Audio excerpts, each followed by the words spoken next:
హైదరాబాద్లో మన రోడ్లకి Donald Trump పేరు ఎందుకు పెట్టాలి? మనకి ఇది చిన్న టాపిక్ లాగా అనిపించవచ్చు, కానీ రోడ్లు పేరు పెట్టారంటే అది ఏమై ఉంటుంది? మనకు రోడ్ పేర్లు కావచ్చు, బిల్డింగ్స్ కావచ్చు, స్టాచ్యూస్ కావచ్చు, ఇవన్నీ ఒక జనరేషన్ నుంచి ఇంకో జనరేషన్కి వెళ్లాల్సిన మెసేజ్. ఈ వ్యక్తిని గుర్తుపెట్టుకోండి అని చెప్పే ఒక పబ్లిక్ అవార్డ్. ఒక కామన్ ఇండియన్కి ఇది ఎందుకు ఇంపార్టెంటో నేను చెప్తా. మీరు ట్యాక్స్ కట్టిన డబ్బులతో రోడ్లు కడతారు. ఆ రోడ్డు మీద ఎవరి పేరు ఉండాలి అని డిసైడ్ చేసేది మన కలెక్టివ్ మెమరీని డిసైడ్ చేయడం. రేపు మీ పిల్లలు అడుగుతారు ట్రంప్ ఎవరు అని, అప్పుడు మీ ఆన్సర్ ఏముంటుంది? మన దేశానికి చాలా కాంట్రిబ్యూషన్ ఇచ్చాడరా అని చెప్పగలుగుతారా? ఇక్కడ హిడెన్ మెకానిజం ఏంటంటే, రోడ్ నేమ్స్ అనేది జియోగ్రఫీ కాదు, పాలిటిక్స్, సింబాలిజం అండ్ పవర్.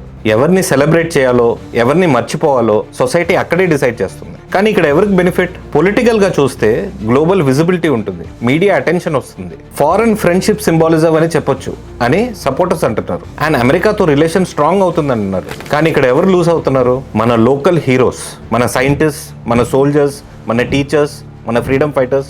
వాళ్ళకి ఇవ్వాల్సిన రికగ్నిషన్ వేరే వాళ్ళకి వెళ్తుంది, అది కూడా డొనాల్డ్ ట్రంప్ లాంటి వాడికి. ఇక్కడ అన్కంఫర్టబుల్ ట్రూత్ ఏంటంటే, ఇంటర్నేషనల్ పాలిటిక్స్ లో పర్మనెంట్ ఫ్రెండ్స్ ఎవరు ఉండరు, పర్మనెంట్ ఇంట్రెస్ట్ మాత్రమే ఉంటాయి. ఈ రోజు ఫ్రెండ్ అన్నవాడు రేపు టారిఫ్ వేస్తాడు, ఈ రోజు పార్ట్నర్ అన్నవాడు రేపు శాంక్షన్స్ థ్రెటన్ చేస్తాడు. కంట్రీస్ ఎమోషన్స్ తో కాదు, ఇంట్రెస్ట్ తో నడుస్తాయి. And the final question is, మన హైదరాబాద్ లో ఒక రోడ్ పేరు పెట్టాలంటే మీరు డొనాల్డ్ ట్రంప్ పేరు పెడతారా లేదా ఒక ఫ్రీడమ్ ఫైటర్ పేరు పెడతారా? మీ ఒపీనియన్స్ ఏంటో కామెంట్స్ లో చెప్పండి.